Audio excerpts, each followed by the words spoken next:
Good evening, and welcome to this live broadcast from Missoula Community Access Television Studio, or MCAT, as we call it. I am Mary Louise Knapp, and I will be the moderator for this evening's panel discussion, followed by some time for answering call-in questions from our TV audience. This presentation is brought to you by Missoula Adolescent Pregnancy, Parenting, and Prevention Services. It is a local coalition of groups that work to prevent teen pregnancy while helping teens who are already pregnant or who are parents. I am a member of this coalition, and presently I work for Lutheran Social Services as a birth-parent decision-making counselor. I work with teen parents or pregnant teens in looking at various options in their decision-making process and making parenting plans.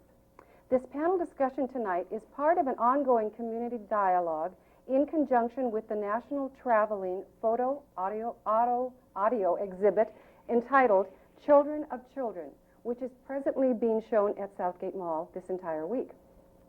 This dialogue that we are presenting tonight is around social issues and challenges in connection with teen pregnancy and teen parenting. We all hope that the exhibit at the mall will inspire Montanans of all ages and interests to think critically about the issues and to examine their personal, social, cultural, and historical values related to teen pregnancy. It is also designed to break down stereotypes, promote tolerance, and embrace diversity by giving voice to the personal stories of teen parents. Now, the artist himself, Michael Nye, was quoted to say this: "The project's intention is not to condone, condemn, or romanticize teen pregnancy in any way, but to learn and to explore the reality of young pregnancy and parenting in our society." And ergo, our discussion tonight to follow through with this. We do have a panel this evening with us, and this panel features present and former teen parents. They are, in order on my left here, Samantha, Annette, Jamie, and Gabe. And I thank you all for being here to talk about this exhibit and how it impacted you, to share your own personal stories, and then to be open to answering questions from our TV audience. I want to mention right now how I felt when I experienced the Children of Children's photo exhibit here at Southgate Mall. It's black and white photos of various individuals from various ages and groups and backgrounds. Listening with headsets on while gazing at these photos and listening to their personal stories in their own words and in their own voices really impacted me. It's very emotional. I found it that way. It was like being right in front of them and speaking directly to them, or them speaking directly to me. It felt very personal and very, very real for me. And on that personal note, I now am going to invite each one of you to share how Children of Children's exhibit impacted you when you went to go and experience it, and share a little bit about your own personal stories. Samantha? My name is Samantha. I'm 22, and I have 2 children. The exhibit was wonderful. I think that it's something that everybody should experience. It would be wonderful if Missoula could do one of our own teen parents, because as everybody knows, we have teen parents in Missoula. Both of my children, I have a daughter and a son. My son, he'll be 7 in May, and my daughter will be 3 in August. Hi, my name is Annette, and I also was a teen parent. I got pregnant at 15, and I chose to give up my daughter for adoption through advice from my parents.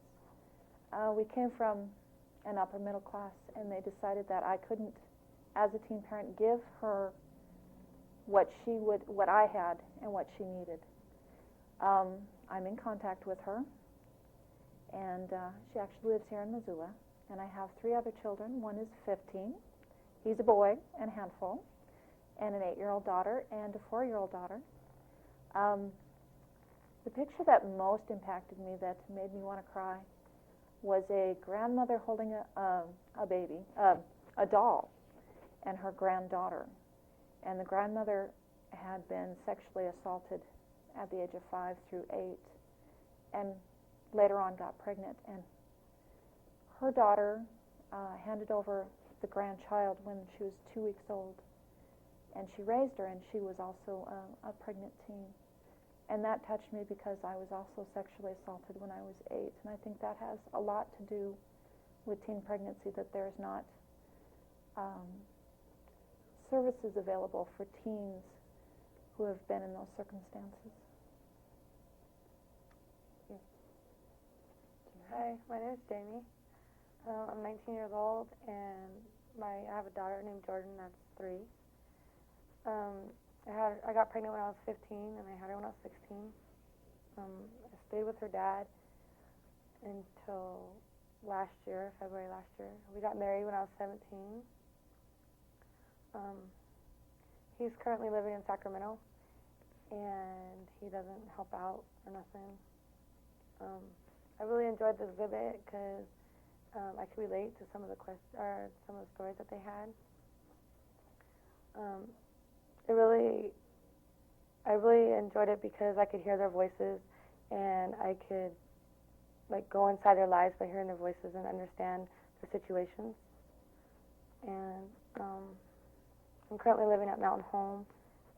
They help me out a lot by getting clean and sober, and by trying to create a better life for my child and for me.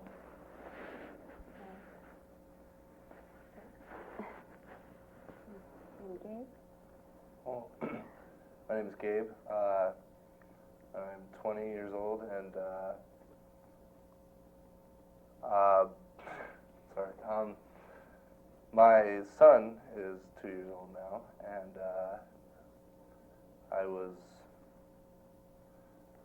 going to school here and met my girlfriend at the time, and right after high school is when she got pregnant, and I still had a lot of growing up to do, but I tried to do the best I could. However, my personal problems with addiction took over, and then I continued to get into trouble. Now that he is 2 years old, and I have completely changed my life around, and I am trying to be the father I should have been 2 years ago.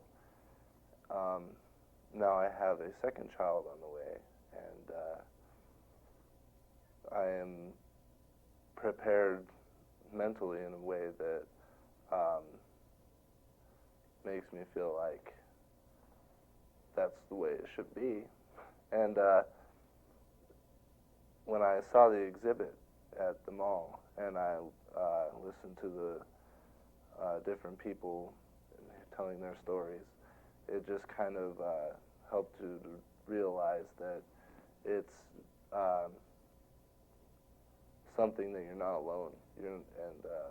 It's all over the world, all over the country, and that anybody could end up being a teen parent, and that's about it. Thank you, Gabe. Thank you all.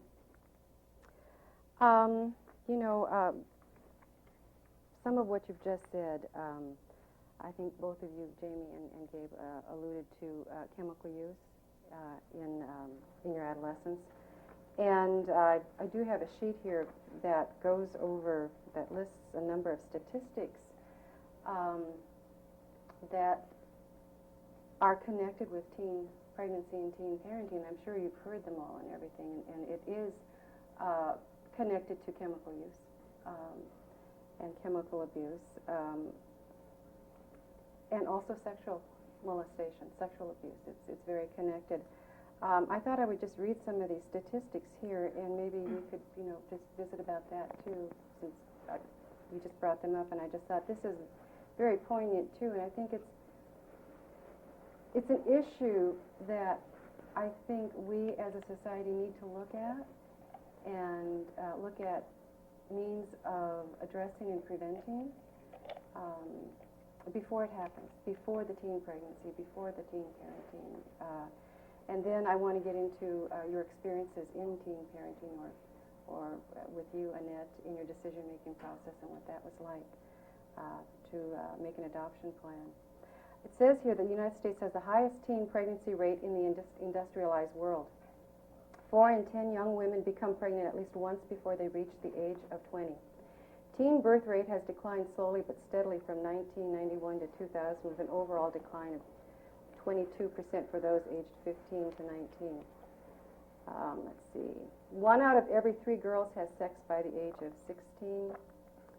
A baby is born to an American teenager every 64 seconds. 82% of all teen pregnancies in the United States are unintended. 66% of teen mothers were sexually abused before getting pregnant. Montana statistics are thus: 1,756. That's 1,756 pregnancies were reported in the year 2000. 20 were to teens under the age of 15. Let's see, 2 out of every 10 teen girls becomes pregnant before the age of 20. And for teen Native American girls, 5 out of 10 become pregnant before the age 20. In Missoula County, there were 188 teen pregnancies in the year 2000, 109 births to teens, and 76 abortions. Missoula County ranks 24th in the state for teen pregnancy rates. In Mountain Home, where Jamie is now staying, received 53 referrals in 2003. 50% were from Missoula. The average age of a Mountain Home resident is 17. And then Futures in Missoula here is a program that does work with teens and provides services to them when they're pregnant and parenting. 118 parents were enrolled in the Futures program last year. 73% were already dropped out of school. That's another issue, the academic agenda here. 43% were involved in the criminal justice system. 53% had experienced homelessness, and 20% had been in the foster care system. Some of the outcomes with teen parenting are the fact that teen parents are less likely to complete high school. Only 1/3 of teen mothers receive a high school diploma and are more likely to remain poor. Nearly 80% of teen mothers end up on welfare. Children of teen parents are more likely to have lower birth rate, experience more medical problems, perform poorly in school, experience abuse and/or neglect. And sons of teen parents are 13% more likely to end up in prison. Daughters of teen parents are 22% more likely to become teen mothers themselves. It's extremely difficult for teen parents to learn work skills, be dependable, and be a dependable employee, or attend school while caring for children. Although under-researched, teen fatherhood has many of the same negative impacts and developmental consequences for young men and their children as those for teen mothers. It says here, risk factors for teen pregnancy. You may have a higher risk of becoming a teen parent if you have a mother or sister who was a teen parent, live in poverty, come from a single-parent family, have dropped out of high school, have been a victim of physical or sexual abuse, use drugs or alcohol, are involved in the criminal justice system, engaged in sexuality at an early age, have close friends or peers who are sexually active, have little or no involvement in extracurricular activities, lack a sense of future, especially for yourself, and do not have access to or information about contraceptives.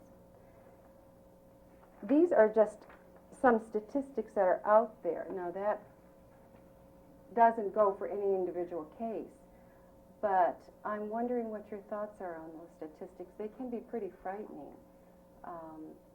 And I know Futures and Mountain Homes are working hard at preventing those statistics from occurring in the future. and this is part of the dialogue with our community. We want to engage the community in critically thinking about these issues, to inform ourselves and to come up with better solutions and better ways of dealing with this and more preventative methods. Do you have any thoughts about these statistics and how they relate to your own experiences at all? Anyone can go. And Gabe, you've been involved with the judicial system, is that correct? Yeah. Well, I can only assume that these statistics are kind of a wide range of people, but in personal case,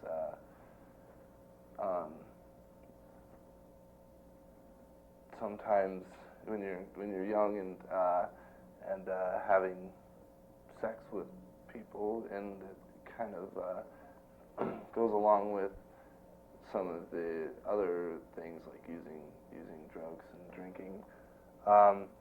They kind of go hand in hand, and so it's only a matter of time before somebody gets pregnant. And but once that happens, problems just don't go away. So you got to deal with them, and hopefully you do deal with them. Now, you spoke about this pregnancy, that you are going to be a father again this time around, and you're 20 years old. You are older, and do you think it has a lot to do with age, the developmental stage here? Well, I don't know if it's the age, but what I've done, what I've learned in 2 years since the first child, and how I've created my life to change for being a parent. You sound like you're better prepared this time around. Yeah, I'm a lot more prepared, and I've learned and grew a lot in 2 years. Now, can I ask you about services that were provided to you? Who helped you along, do you think, through this process? I had a lot of help from my family. My family was very supportive, and the Futures program, which I got into shortly after I learned that I was going to be a father, and they were very helpful. I mean, and just having somebody to talk to that dealt with that on an everyday basis, and I got a lot of help also from other people who were friends that had also experienced being young parents, and others that were still just beginning out, just as I was, and just kind of talking to them and kind of like a support group, I suppose you could say, and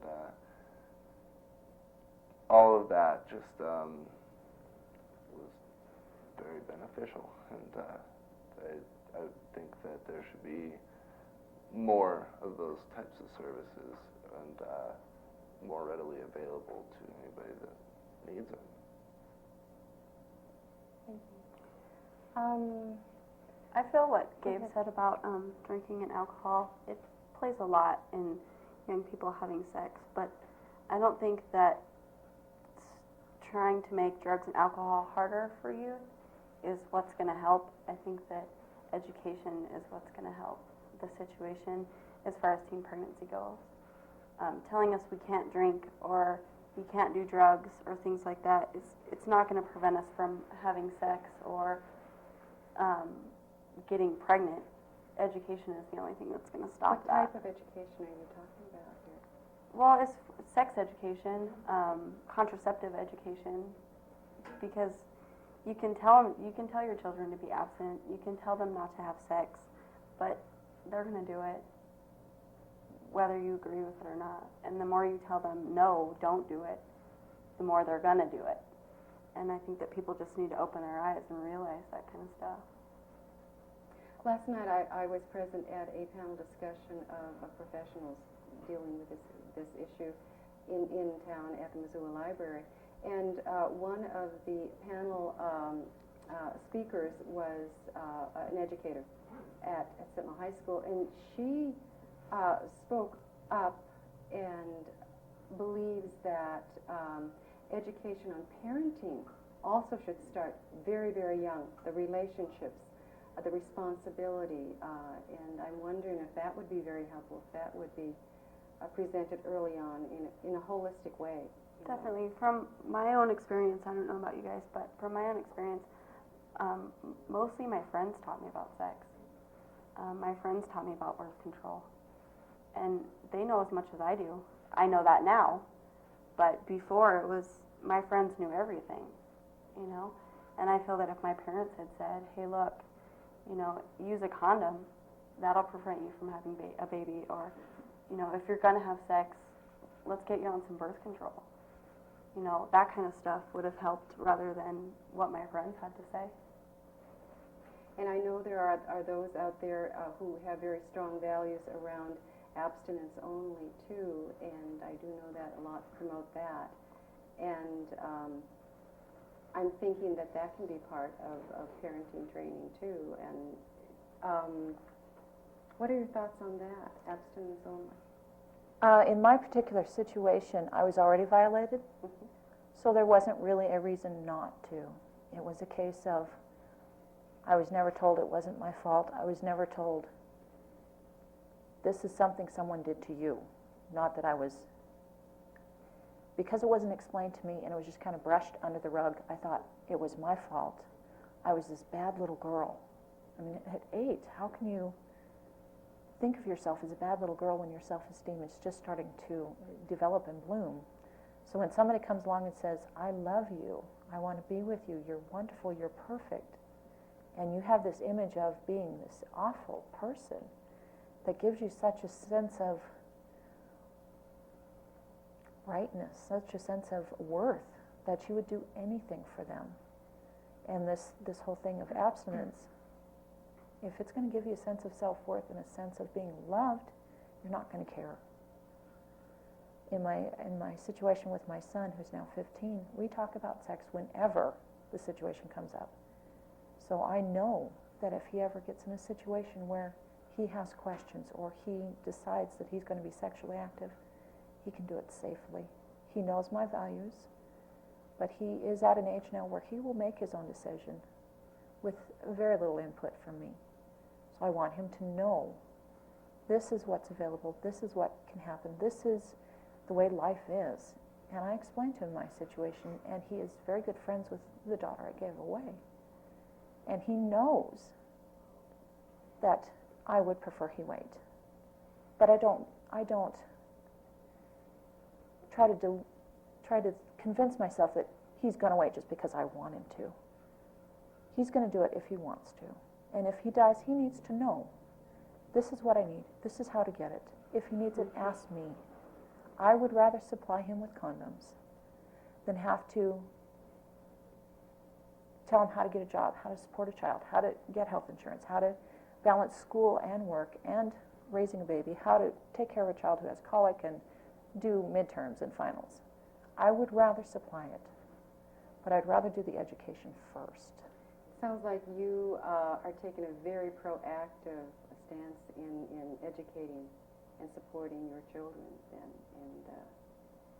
I think you have to nowadays. paving a way for them to smoothly go through adolescence into adulthood without becoming pregnant or a teen parent.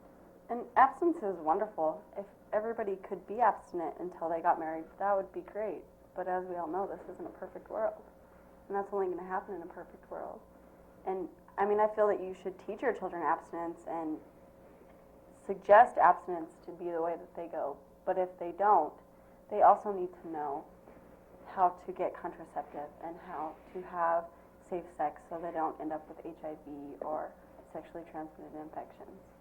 And it sounds like you're all also nurturing your open communication with him too, so he can feel free to come to you under any circumstances. My son is probably about 6 foot, well over 200 pounds, and every night he still comes and he gives his mommy a kiss goodnight on the cheek.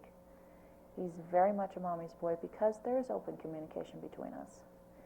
He does come to me with almost everything. He doesn't come to me with sex questions anymore because he knows if that happens that we sit down and we talk about it for an hour. Oh, here we go again with mom. Yeah, and he says, Mom, I've heard this talk 16 times before. Why don't you tell it to my friends? Come here, guys, come here, come listen to this. They haven't taken me up on it yet, but they know. And if they ever had a question, I'd answer it for them too. Because they have heard Eric's stories, have heard the things I tell Eric, the fact that we take a banana and we take a condom and we put it on. This is how you do it. This is how you do it right. They know that I talk to my son about this stuff and that we have this open communication. And they have hinted a couple of times that, oh, what about this? Oh, yeah, go talk to my mom. Oh, no. But they know it's there. And I know my son is giving them the correct information, whereas other teens may not have the correct information. I know my son does. I mean, when I got pregnant, I was 15 when I got pregnant, and I was in the Florence Crenton home, and we had a 13-year-old girl there, and she was in junior high, and she told everybody she got pregnant by drinking the water out of the water fountain by the principal's office. Nobody in the school would drink out of that water fountain because this 13-year-old told everyone that's how she got pregnant. And we believe that. And they believed it, which was just astounding. Jamie, do you have any comments on education here? I think that, like Samantha said, that it's like obscene for parents to think that their kids are going to be abstinent or like be strict about that because then they're going to want to rebel against their parents. My mom was really open-minded with me when it came to sex. She, anytime I want to talk, still to this day, anytime I want to talk about it, she'll talk about it with me. She was really supportive when I found out I was pregnant because she had an abortion when she was 15 and she told me about it and I was like, no, you know. I think that education is good, like about parenting and stuff like that before kids end up getting pregnant. Now at Mountain Home, what kind of support do they provide you with? They help you get your GED, your driver's license, insurance if you need it. If you don't have income, they help you get on TANF, food stamps. They do parenting there. Like before I went there, the way I parented Jordan was I would spank her if she got in trouble. They're teaching me how to put her in timeout or give her choices, this and that. They're really there for you when you need support. Like if you feel like you're gonna go use, they'll talk to you. Like if you just need to talk or whatever about anything, they're willing to talk to you. It's really nice to live there. Can you see a difference in yourself Yeah. with that training? Yeah. I really like it there. I really appreciate Gypsy and Cindy and all the staff there that support me and let me live there. And how old is your little one? She's 3. 3. Yeah. And you're 18. 19. 19 now. Okay. Yeah. So how long will you be staying at Mountain Home then? We can stay there for 2 years.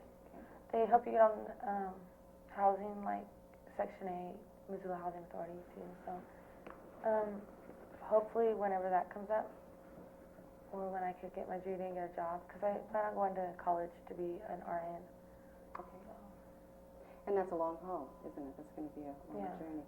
That's another issue with teen parents. It is very difficult to continue education. Can some of you share your experiences in that arena? Maybe getting a job, working part-time, going to school, trying to get through while parenting at the same time? I was going to school full-time and raising my 2 children with the help of my current fiance, and it just got to be too much financially. I needed to get a job in order to help support my children, and so I'm not going to school currently, but it's hard. It's hard to raise your kids and go to school and work and keep together a family. I didn't make it back to school until I turned 31, and by that time I had 3 children from my marriage, and a very abusive marriage, and I got out of it and decided that it was time to go back to school. So right now I'm earn between 17 and 21 credits a semester. I work 56 hours a week. My fiance is very disabled and requires almost 24-hour care. I have a teenage son. So I have to schedule and balance finances, discipline. I have to be both mother and father for most of it. And to find time to study and find time to be nurturing to my children. Find time to spend with my fiance so that he doesn't feel like that I'm ignoring him. And maintain my grades, and then also earn a living to take care of everybody because my fiance can't work. And when you have a 15-year-old, they eat a lot and they grow a lot. So the challenges of trying to work more than full-time and take more than a full load of credits is tremendously difficult. And it's something that if I had done it right, would have gotten out of high school, gone to college, finished college, and then gone on to have children. Because the daughter I gave up, she got wonderful genes from both sides. So I was a singer, he was a singer, and so she in her family she has now, they have the finances and the resources that she can have singing lessons, piano lessons. She's in Cancun over spring break.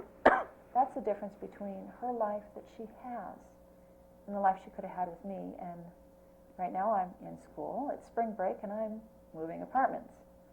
And, you know, it's not one I bought. It's from one apartment to another apartment. It's still struggling. And my son is very talented, but I don't have the finances to give him what he needs, like I got, like my daughter is getting. And I know that by the time I graduate in about 2 years, I'll have the finances and I'll have the resources so that my 8-year-old and my 4-year-old will have all the things they need, like soccer or singing or swimming or whatever lessons they seem to think they need. But as going to school, you don't have those kind of resources. You don't have money. And if you don't get an education, you're never going to have money. So it's just easier to do it all at once, get it over with, and then have children. I have one question for you, Annette, as a follow-up to that. Your first child, when you were a teen, you made an adoption plan and placed her with an adoptive couple. And you say that she's provided for very well now. What were your feelings when you went through that decision-making process to go for an adoption? And how do you feel since then about that? Because I know a lot of pregnant teens say, oh, no, I could never do that. That's too hard. And what are your thoughts on adoption versus parenting? The decision to adopt is very difficult. But the decision to parent is also very difficult because you have to look at how is it going to affect your life, but also how is it going to affect the child's life. I was not ready to parent. I was very immature, and I had my own issues to deal with because I had never dealt with the sexual molestation. I had never grieved the loss of my innocence. So having my own issues, how was I mature enough to take care of this child? So it was kind of my mother kind of decided for me and gently prodded me that direction, that how would you feel if your daughter fell down and scraped her knee, instead of running to you, she ran to me as the grandma? How would that make you feel? And I just, wow. And then she said, you will not be able to provide her what she needs as a teen parent. And I went through this book of parents who wanted to adopt, that had financial resources, that had emotional stability, that had physical, the house, the job, and what they could give her that I couldn't. So I made the decision that while it may hurt me, in the long run it was better for her. And I look at her today and she's beautiful, and she's articulate, and she's smart. She's going through high school, she's got top grades, she's very popular. Anything she wants, she's given within reason. They don't spoil her. She's not a spoiled child. She's going to college. college will be paid for. Her life is all there in front of her, and if she had stayed with me, she would have went through an abusive marriage, possibly been beaten. My first husband put a gun to my head. He beat his son. Then I was raped by my second husband and found out I was pregnant, so I married him. He beat my son. If my daughter had been there, would she have been beaten too? Got out of that relationship and finally now going to school. So she would have been deprived of all this stuff she could have had. The singing lessons, the swimming lessons, the being popular in school, the having whatever she needed. And some of what she wanted too. And that was my choice too. This is what she could have, and this is what she could have, and what is the best decision for her? And I decided that the best decision for her would be to let her go. And I still cry. But she and I are very close. She comes and talks to me all the time. She's very good friends with all my children. So in one way, I didn't lose her. And I gave her what was best for her.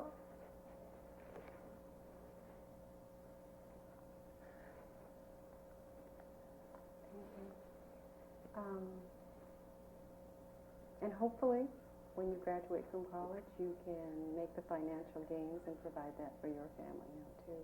I plan on it. I've already promised my little girls that they get gymnastics, and my son will actually be graduated by then, but I should be able to financially help him in college because I've encouraged him to go now rather than wait till he's in his 30s.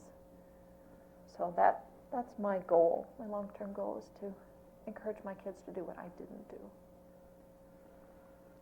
Jamie, what about you and education and finances? I went to school until I was 17, and then I stopped going. Then when I moved back to Missoula, I tried to go to Sentinel High School, but it was too hard to do homework and to have a 3-year-old running around.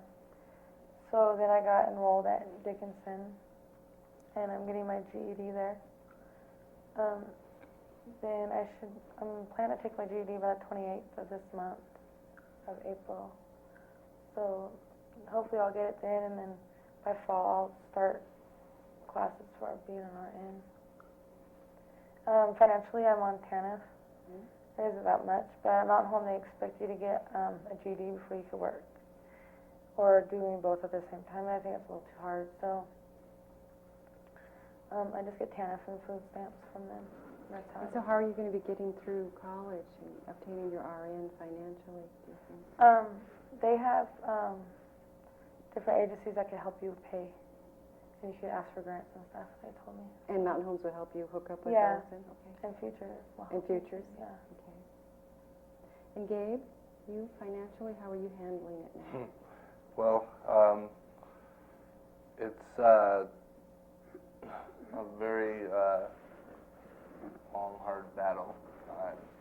I work, and it never seems to be enough, and always have my eye open for better jobs, and that's what my focus is right now, is to find the best job I can get in this town anyway, and just to support and provide for myself and my family. And I too have a GED, and it was just a little over a year ago when I got my GED. So did you drop out of school into? Well, no. What I didn't quite make it to graduation. I was having too much fun, and I was going to go back to school. I was at Sentinel High School, and I was going to go back for a 5th year. That was after my girlfriend had gotten pregnant, and so a combination of wanting to work, not go to school, and use drugs, I decided not to go back for the 5th year, and then, so I, of course, wasn't very good at finding work then either, and so I worked odd jobs when I could and if I felt like it.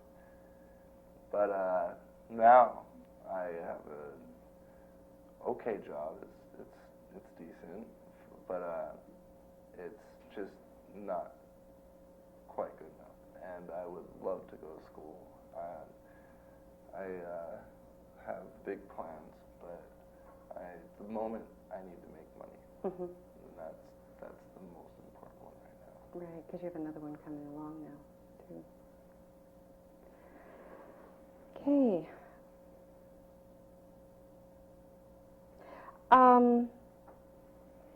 Can we talk a little bit, we're going to open up the phones pretty soon to the TV audience for questions, but just a few comments maybe from you. Your experiences with the community, being teen parents, and their response to you, and maybe some possible stereotyping or judging that has gone on in your life that you might have experienced. Could you share something about that? Well, I've got one.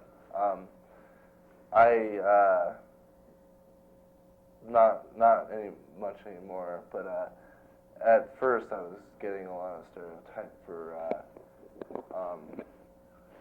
being a young parent, but also having another child with a different person.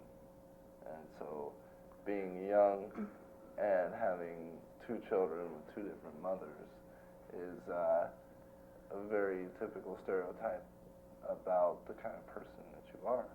And in my particular case, that was 2 people, and they're separated enough that it wasn't like I was playing around with lots of women. It was Two actually separate relationships. these are 2, yeah, Mhm. very separate, and actually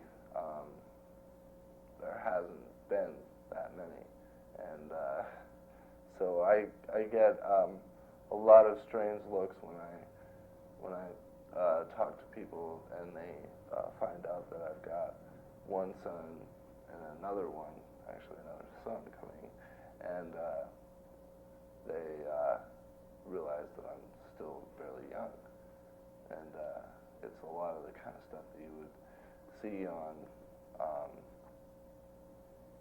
talk shows like Oprah or Jerry Springer even. So they're judging that you are not mature, not responsible, not committed. Yeah, Right. a lot of that. And how do you feel about yourself right now in Well, this relationship?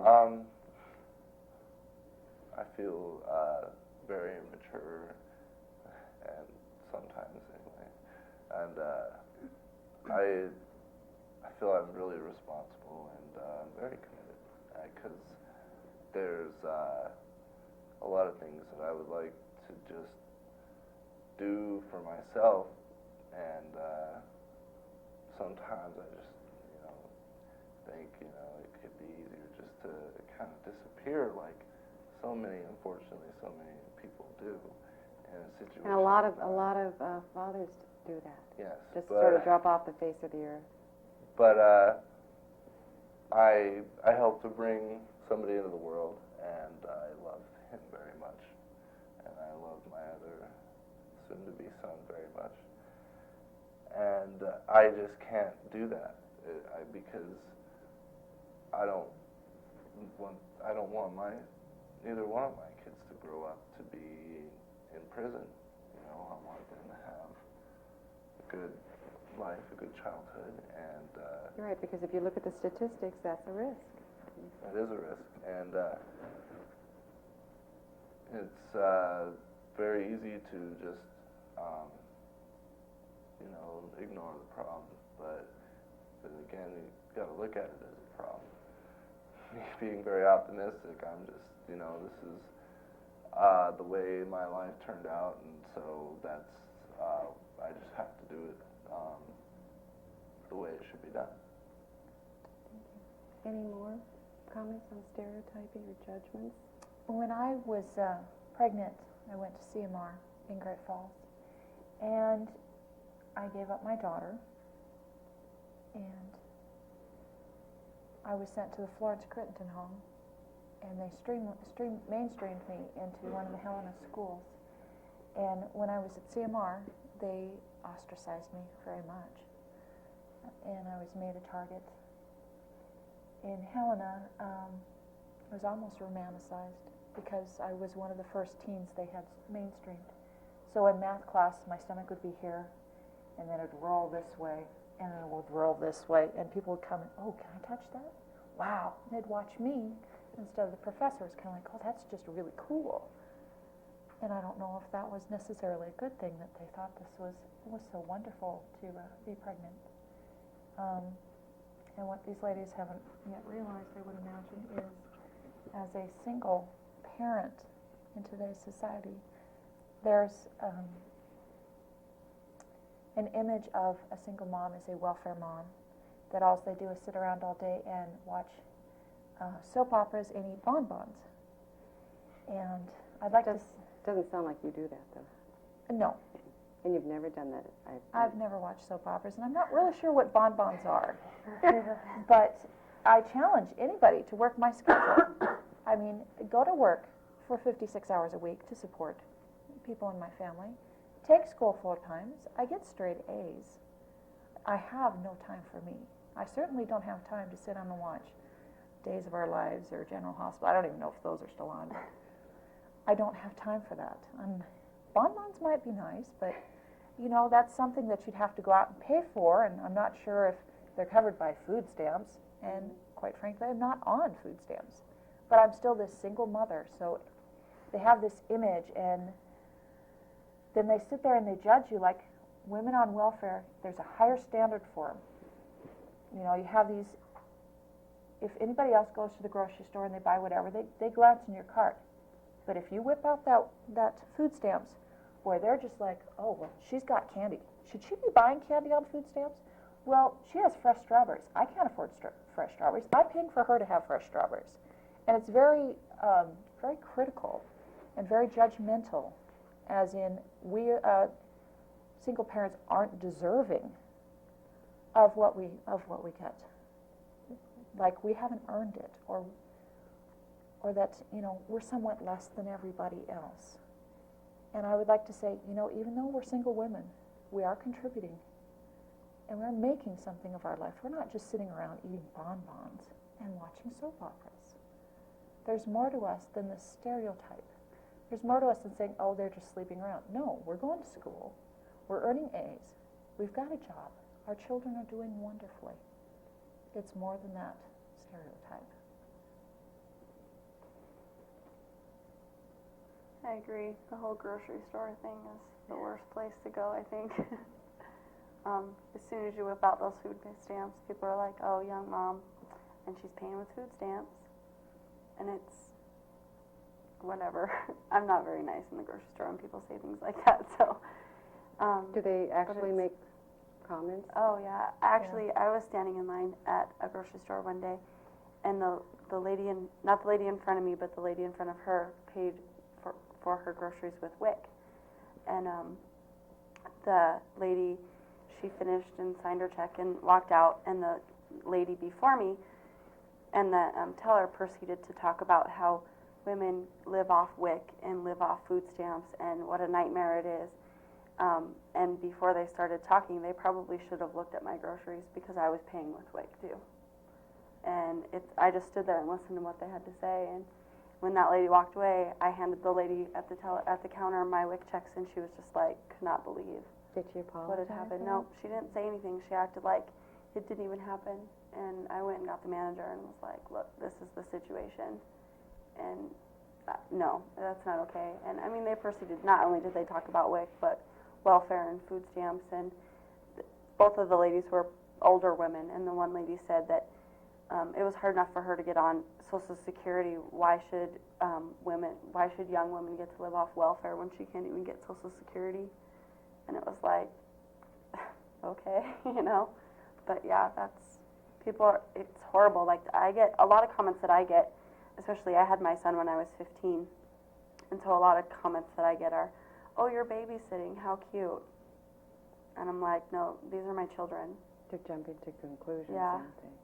And they're like, oh, they are? And I'm like, yeah, both of them. And they're like, oh, how cute. And then they don't have anything else to say to me or my children. So I gather it doesn't feel real supportive. No, I don't think that our community is supportive at all. We have supportive groups, like Futures and Mountain Home and the Parenting Place and supportive groups, but I don't think the community is supportive of what we actually do. And what we've gone through. Right. Yeah.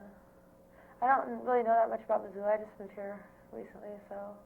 But I remember, like, I lived in Stevensville for a while, and people there look down on you too. And it's like, just like with the welfare thing, it's like, I've only been on welfare, like, Jordan's 3, I've only been on welfare like 8 months. You know, I supported Jordan the first year and a half, by myself and with Chris, but it's like hard, and if, like, there's different reasons for moms to get on welfare, like me. Chris don't pay me child support, and he refuses to pay child support, so it's like, what else am I supposed to do when I'm trying to get my GED and trying to live somewhere where it's cheap, because it's pretty expensive around here. Mountain Home only takes 30% of your income for your rent, and like I have fines and stuff because I've been in jail, so I mean, and they help you budget to pay those fines, and it's like it's hard because they won't let I could get a job and do GED, but it's too hard. Like I have a full schedule every day. So it's sort of hard to get air and get above water. Yeah.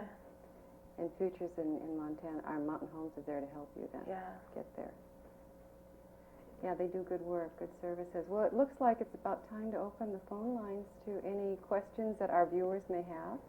I think that would be really nice if they have any questions they want answered. And I really appreciate all of you coming down to participate this way. Thank you. I think it's very helpful for the community to have human stories, see people, the faces and the stories, and have that human connection rather than just raw statistics. I think it's the only way to dispel stereotypes and curtail the judgments and allow a little more compassion to be in their hearts and the way they deal with people on the street.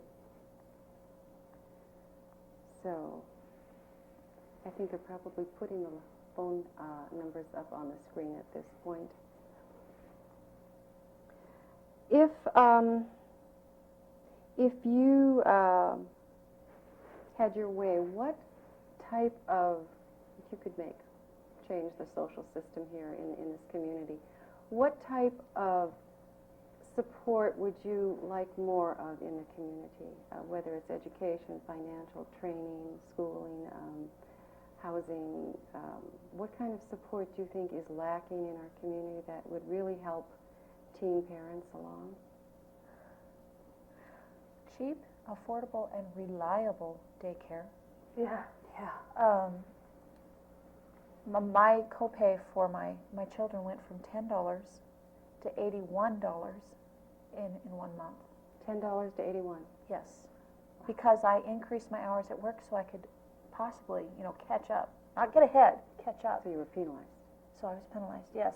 And the daycare my children go to is ASUM Head Start, which is a wonderful program. I think Head Start should be expanded so that everybody has the opportunity to do Head Start, not just during the day, because people that are disadvantaged, that don't have a high school education, they're getting the crummy jobs at midnight, at 1 a.m., at 8 at night to 2 in the morning. There's no daycare available, and if it is, it may not be the best. And it's certainly expensive. So I think daycare that's affordable and available at all hours is definitely something that should be institutionalized across the United States, not just Missoula, but everywhere. And there's waiting lists for Head Start and stuff. There is, and there's financial qualifications. While I'm doing quite well right now, compared to where I was, it's certainly not enough. I mean, with a growing son and three children, one of them being him, and just to make ends meet, the car, the house, insurance, just all the little things added up, and then to suddenly go from $10 to $81 is like a slap in the face. Yeah, you're trying to make something of yourself. Let's slap you down. So do I quit my jobs so I can get back to $10 an hour? Or do I go from 56 hours to 64 hours? If I do that, it's going to go up even higher. Well, do you think it's that the system is a cookie cutter system and doesn't look at individual situations as unique? Yeah. Yeah. Do I think it's cookie cutter? Yes and no. I think it has a stereotype of what we are and what we need, and I think it's a self-perpetuating cycle. It does not allow you to get off. And if you try, it goes out of its way to penalize you. I don't think it was made to get off of. Luckily, I have my family, which I know a lot of people don't. I have a very supportive family. I'm very determined, and I'm older, which makes just a huge difference from who I was at 16 to who I am at 35. I can't say anything for these guys. I was a horrible teenager. I had no maturity, no common sense. I see nodding over there. Mm-hmm. So how am I expected to raise a child at that age? I think there needs to be more classes, more training, more support. You have to take a test to get a driver's license. You have to go through tests to get married, blood test. And, for the Catholic Church, you have to have 6 months of training or counseling or whatever. You don't have to have anything to get pregnant. I think it should be implemented in the schools that give them those babies that bawl all night long, that feel like real babies, and have them haul it around. I bet you'd cut the birth rate down tremendously if someone has to haul a baby around wherever they go, and they can't party, and they can't drink, and they can't smoke. Well, they could, but it's a little more difficult. And waking up at 3 and waking up at 5 and waking up at 7 to change a butt, to change, to feed them, and you don't know what's wrong because they can't communicate. And then at the end of the month, read out a tape of how often the baby was left alone, how often it wasn't responded to, and say, based on this criteria, you are, you've neglected this child, you've abused this child was hit, this child was left alone, and say, this is what it's like to parent. It's not a game, it's not fun, it's not dress up. For me, it sucked. I was 18 when I had Eric, and it was so very challenging. When I should have been working on strengthening my marriage, because I was just recently married, I was trying to be a parent, and I didn't know how. I was still a child myself. No support, no classes, no learning, no nothing. It was just, whoop, here's a child, here you go raise it. And I think there needs to be more of that, more supports, more classes, more training, and start earlier. This is what I'm hearing too. Start earlier and have more, what I'm hearing is hands-on experiential kind of learning that really goes to the core of the person, so they really learn, not just head verbal stuff, but really experience it. And not just to the girls. Right. Give those real-life babies to the boys too, and make it a law that says, if you get someone pregnant, you're responsible for the rest of their life. Not, oh, well, it's your problem, I don't have to deal with it, and off the back door they go. Make it a law.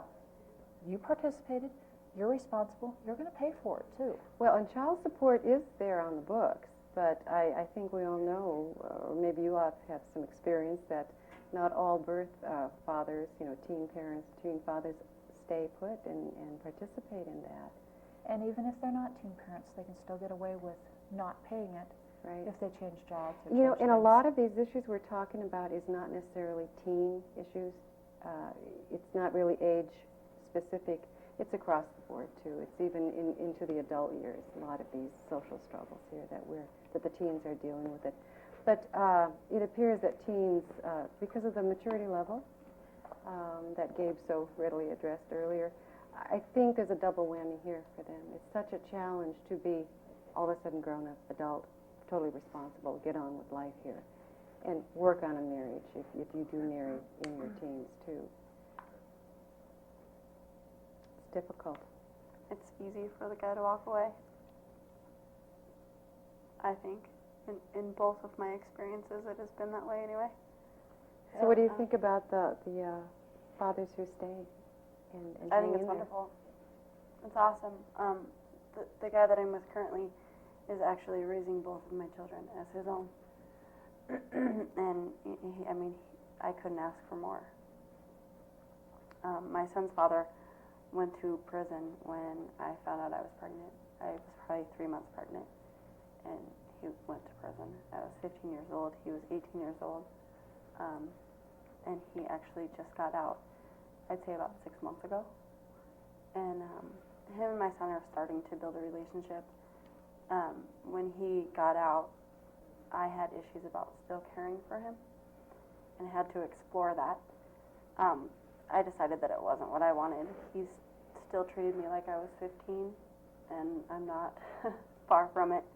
I've done a lot since then.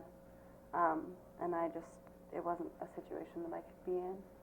And then a few weeks after that, we were in a domestic altercation, and I did not allow my son to be in his life for about 6 months.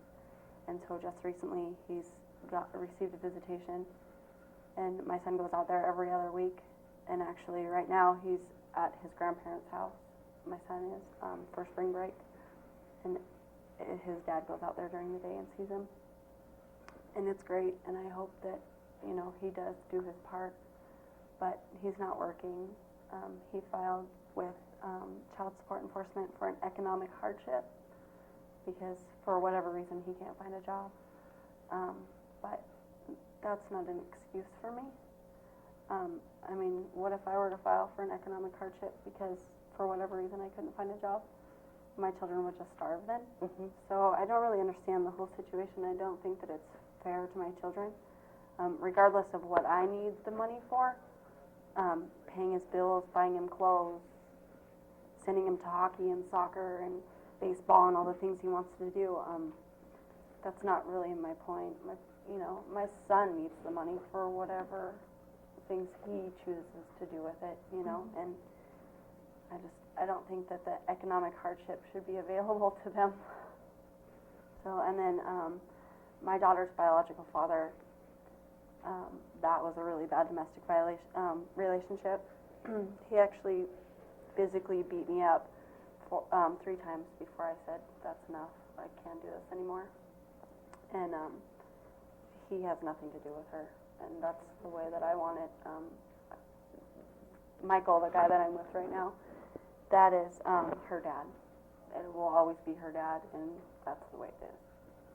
So what do you attribute, how did you find such a good person then, this time round, who could also love and parent your children? Actually, we both have done our share of horrible things as far as addiction, and he did quite some time in prison, and he actually has a son from a previous relationship that lives with his mom, and she cares for him. We get him as much as we can, but he'll be 9, and so he's a very busy little boy also. But, we do what we can with him, and he's where he wants to be. Otherwise, he would be with us. Mm-hmm. So, I don't know. We both got clean and sober and realized that this is the kind of life we wanted, and we were both there to do it, and so it's been great. We've had our hard times and our ups and downs, but so far so good. You're moving forward and making plans. Yeah, definitely. Good. Well, are there any other comments that you have? And by the way, anyone can feel free to call in with any questions if you have any to our TV audience. My advice to young ladies, whether they be in a physical abusive relationship or sexually abusive or anything where they are struggling with strong emotions, get counseling. I did not receive any counseling after I was violated from age 8 to age 16, and by then it was too late. I was already pregnant. And then I received counseling. So if I can recommend anything, it's available counseling for whatever reason that they need. I think it would have made a vast difference in my life if I had gotten counseling when I was 8, saying it's not your fault, you are worth something, rather than hearing it after I was pregnant and a bad girl again, to say, oh, well, maybe you should have gotten some counseling. Oh, yeah, maybe. And I think that's very important, and to not get into another relationship right away after you get into a situation that you can't control, because then you tend to go for the same type of person. And my understanding is most counselors would advise that too. Yeah. To I found that I gave up my daughter, then I got in this relationship with this other person who claimed to love me and beat me, and then got out of that relationship, got into another relationship who said, oh, I love you, and he beat my child. And then I just put it on hold for a while and grew up. And then I found someone who is extremely wonderful, has not beaten my children. He's very gentle, very wonderful, very loving, and I went and we visit his parents quite often, and I watched them. And they've been together for 37 years. long marriage. Long marriage, and wonderful people. So I know that he's going to grow up to be that way. Never has raised a hand to me, never has raised a hand to my children. But it took me growing up and me realizing my own self-worth before I could go on and be in that kind of a relationship. So you advise that they get counseling right away. Right away. And any young person who has been abused, physically or sexually, can go to their school counselor, to their physician, make a phone call, call 911, and you will be given the proper numbers to reach out and receive the help you do need. We do have a call on line 1, so I'm going to go ahead and push the button and find out what the question is. Yes, you're on live. Okay, hi. Well, first of all, I would just like to say thank you to all the panelists for having the guts to get on TV. That's pretty hard. And then my question is, I was just wondering if any of the other panelists had considered adoption or abortion when they found out that they were pregnant. Thank you. I never considered adoption or abortion. Chris told me, get an abortion. I'm like, no. Me and my cousin have this pact that if we got pregnant, that we wouldn't have abortion. And to give an adoption, I think would be too hard. It might have benefited her in the long run, but I don't know. I felt that if I was responsible to lay down and get pregnant, then I'm responsible to take care of the baby. So. I actually, when I got pregnant with my son, I looked into adoption and met a wonderful family that could have given my son the world. And when I was about 4 or 5 months pregnant, I watched my son's body move from one end of my stomach to the other and decided I couldn't do it.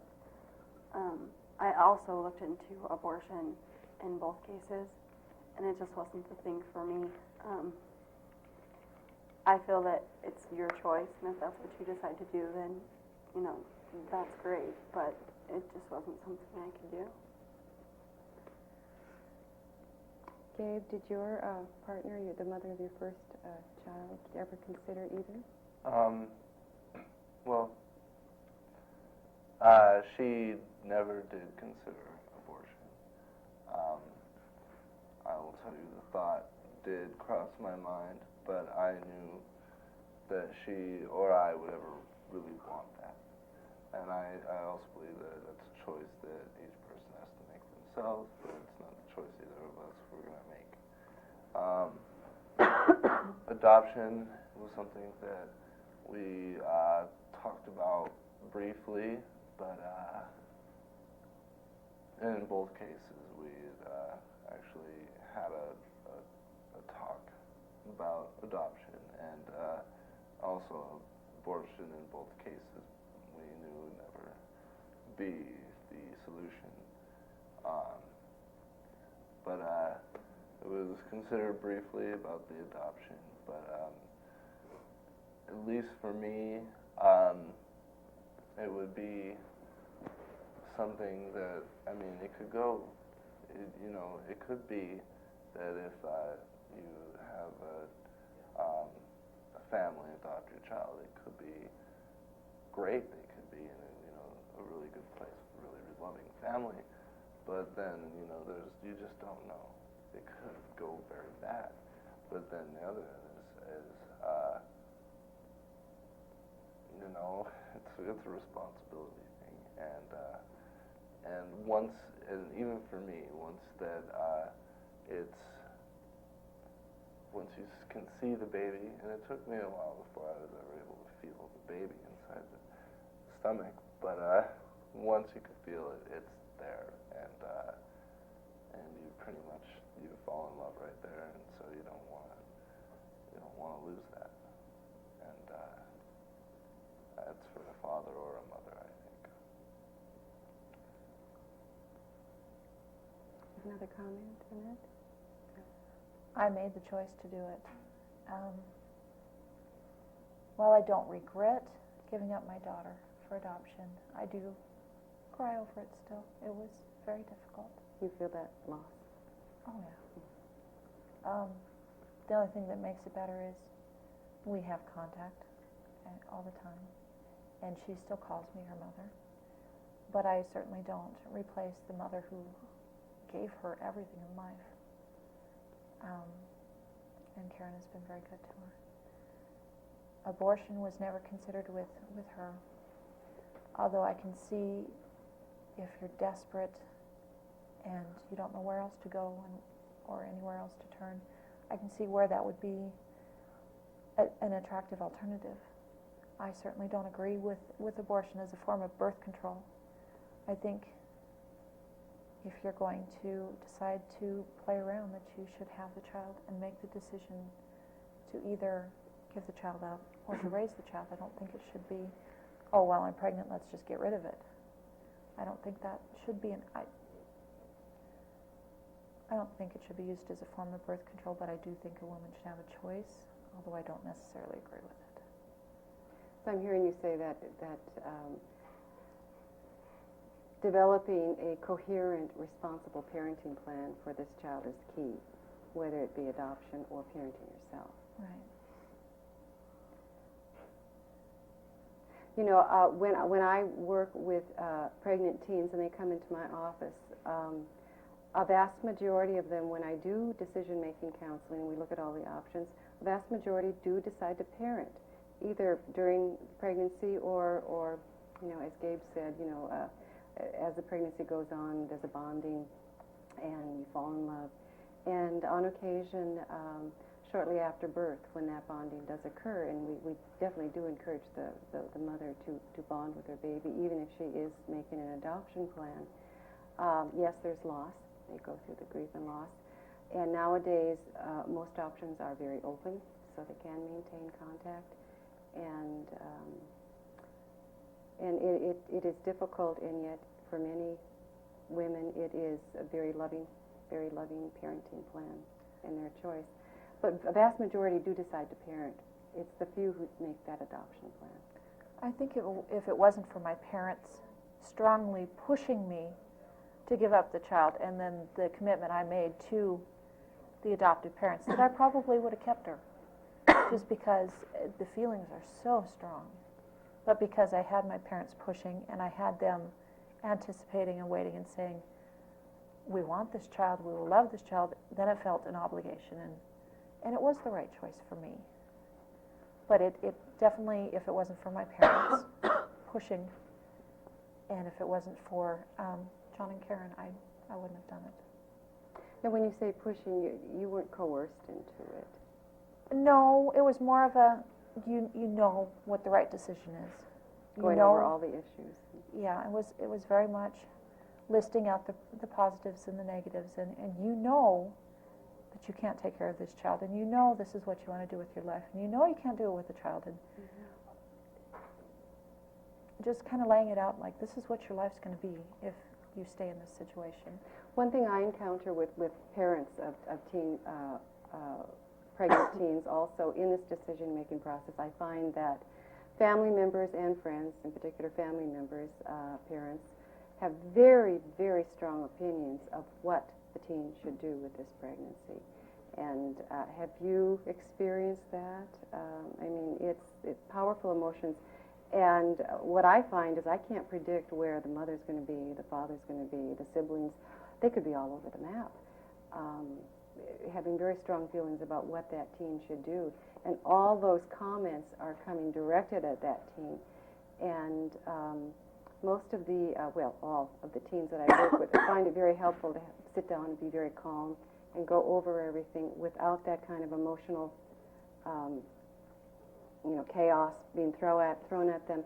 And then eventually we do bring the entire family system in to participate in dialogue about this, because it's very important to take into consideration your relatives' feelings and thoughts. But ultimately it is the birth mother's decision, the mother's decision to make. Can you share some experiences about relatives and their strong feelings around your pregnancy? My mom was supportive, and Chris's mom was supportive, but both our grandparents, they didn't agree with it. My cousins have all been teen moms, so like my grandma was like, "What are you doing? You know, look how your cousins turn out." And my grandpa was really against it. His grandparents didn't really like me at first because I was pregnant, and they I don't know, they just didn't like me. And then his grandpa and his grandma got to know me as a person, and then they started liking me, you know. And they respected our decision. But at first it was a bunch of, "Why are you doing it?" Like my aunt, she's always like, "You'll never amount to nothing, da da da da," all this stuff. If you have a baby when you're a teenager, you'll never make it. And she always says that her kids are gonna never turn out like me and my other cousins and all this stuff. And it's like her kids are worse now. So a lot of negativity. Yeah. And comparing. Except for our moms, mine and his mom, were really okay with it. Anybody else? My fiance was a teen father, and the father of the girlfriend went after him with a gun and was going to shoot him. So he had really strong emotions about his daughter They sound being real pregnant. strong. Yeah, and they decided to parent. And the little girl, she's 8 now. She comes and spends summers with us.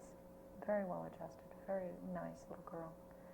But I know there was talk there about what they should and shouldn't do, and the girl's mother was pregnant at 16, so it was kind of a, well, I did it, you can do it, and raised her.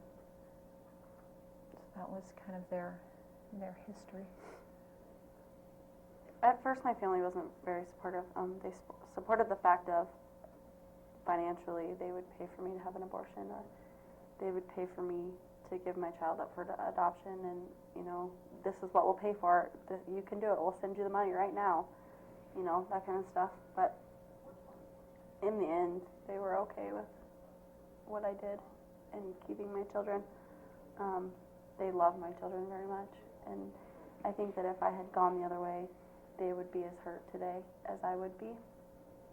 So I think that everybody's happy in the decision I made. You moved through that Yeah. stressful time. Well, it's not over, of course, but you Right. moved through that aspect of it with Yeah. the relatives. And Gabe, do you have any comment? Well, I actually had a lot of support from my family.